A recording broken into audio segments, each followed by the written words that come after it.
Halo teman-teman, Assalamualaikum warahmatullahi wabarakatuh. Kembali lagi dengan saya Ilham Adi.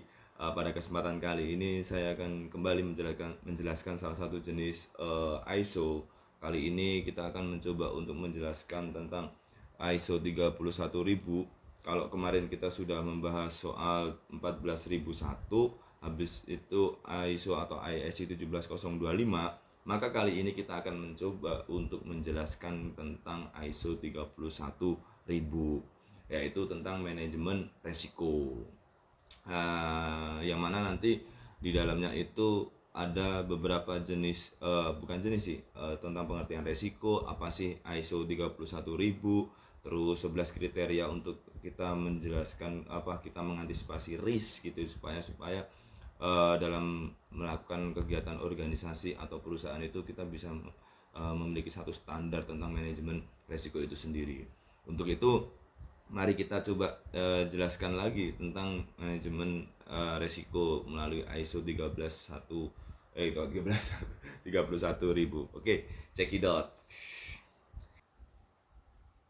Oke, sekarang kita coba masuk dulu soal pengertian tentang resiko. Apa itu resiko? Keputusan yang dibuat oleh organisasi dalam mencapai tujuannya bisa saja menimbulkan resiko bagi seluruh elemen organisasi. Resiko tersebut bisa dalam skala kecil atau besar seperti bangkrut. Resiko diartikan sebagai efek tidak pasti dari tujuan yang direncanakan. Resiko merupakan efek dari ketidaktahuan pengetahuan pada saat pengambilan keputusan. Manajemen resiko merupakan satu bagian yang penting dalam sebuah bisnis atau organisasi. Untuk menangani resiko yang mungkin muncul nanti, teman-teman harus menerapkan standar manajemen resiko atau ISO 31000 di organisasi.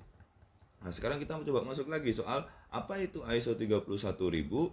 ISO atau International Standard Organization menerbitkan standar untuk pengelolaan risiko untuk membantu organisasi mengelola risiko yang mungkin terjadi. ISO 31000 berisi standar dan komitmen organisasi yang meliputi perencanaan, akuntabilitas karyawan, serta proses dalam mengelola risiko yang dihadapi organisasi.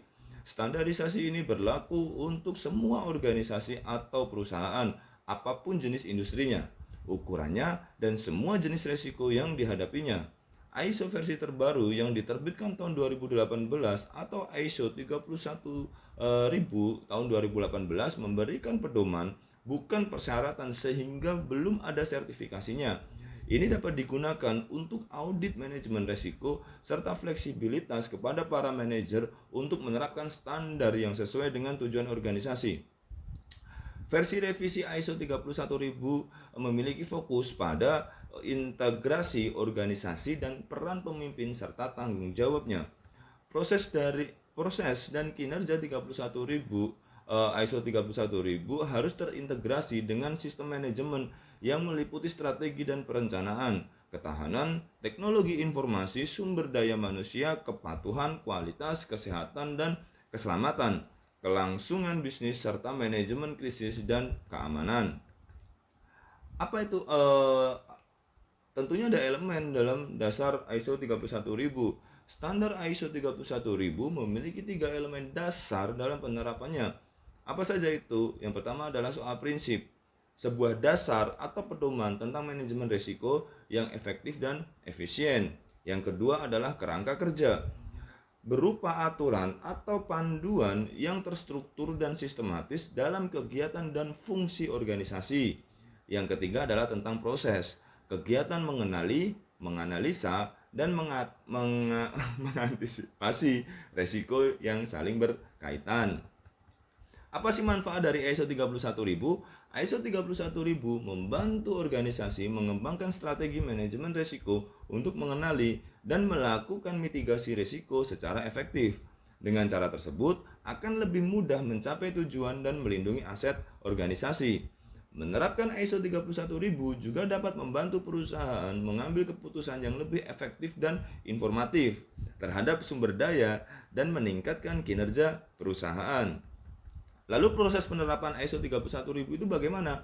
Ada 3 proses yang harus dilakukan oleh sebuah organisasi dalam menerapkan ISO ini. Antara lain, Yang pertama adalah perencanaan kegiatan. Program manajemen resiko 31.000 harus dibuat konsisten dan berkala. Standarisasi ini membantu organisasi teman-teman menguraikan rencana, kerangka kerja, dan proses yang tersedia dan akan dilakukan.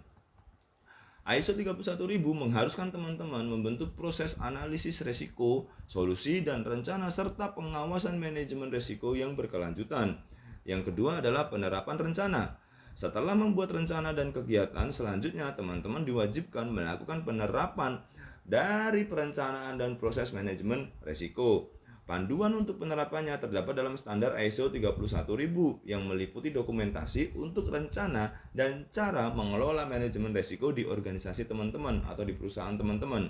Yang terakhir adalah pengawasan dan evaluasi. Setelah program manajemen risiko diterapkan, perusahaan harus mereview dan memonitorinya.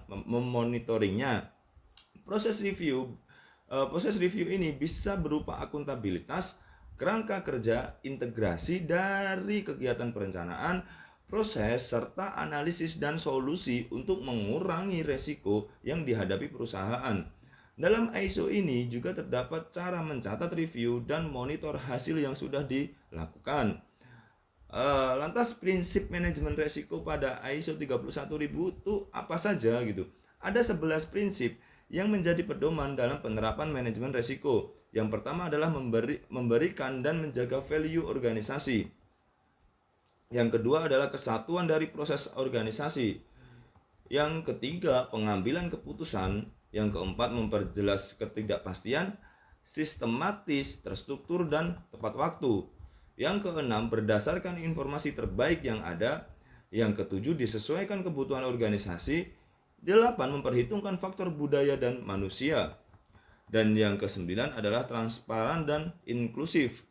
Yang ke-10 dinamis, berulang, dan responsif pada perusahaan. Yang terakhir adalah dinamis, berulang, dan responsif pada perubahan. Selalu memfasilitasi perubahan itu sendiri. Artinya selalu memfasilitasi perubahan itu seperti apa? Ketika menerapkan manajemen resiko, organisasi harus siap berimprovisasi secara terus-menerus dengan perkembangan resiko yang akan ditemui nantinya. Tiba kita pada satu kesimpulan, resiko yang ditemui oleh organisasi merupakan efek tidak pasti dari tujuan yang sudah direncanakan ISO 31000. Untuk membantu organisasi mengembangkan strategi manajemen risiko untuk mengenali dan melakukan mitigasi risiko secara efektif. Ada 3 elemen dasar ISO 31000, yaitu tentang prinsip kerangka kerja dan proses. Prinsip tersebut dijadikan panutan untuk menerapkan standarisasi manajemen risiko. Oke, demikianlah yang bisa kami sampaikan terkait dengan ISO 31000 ini. Tentang manajemen resiko, tentunya supaya kita bisa memberikan aksi nyata tentang bagaimana kita menerapkannya pada satu perusahaan yang kita naungi nantinya begitu, atau sekarang yang sudah kita naungi, atau adapun ketika belum, kita bisa pakailah pedoman ISO 31000 ini, minimal standarisasi tentang manajemen resiko yang ada begitu. Nah, untuk itu apabila ada kurangnya kami mohon maaf. Assalamualaikum warahmatullahi wabarakatuh.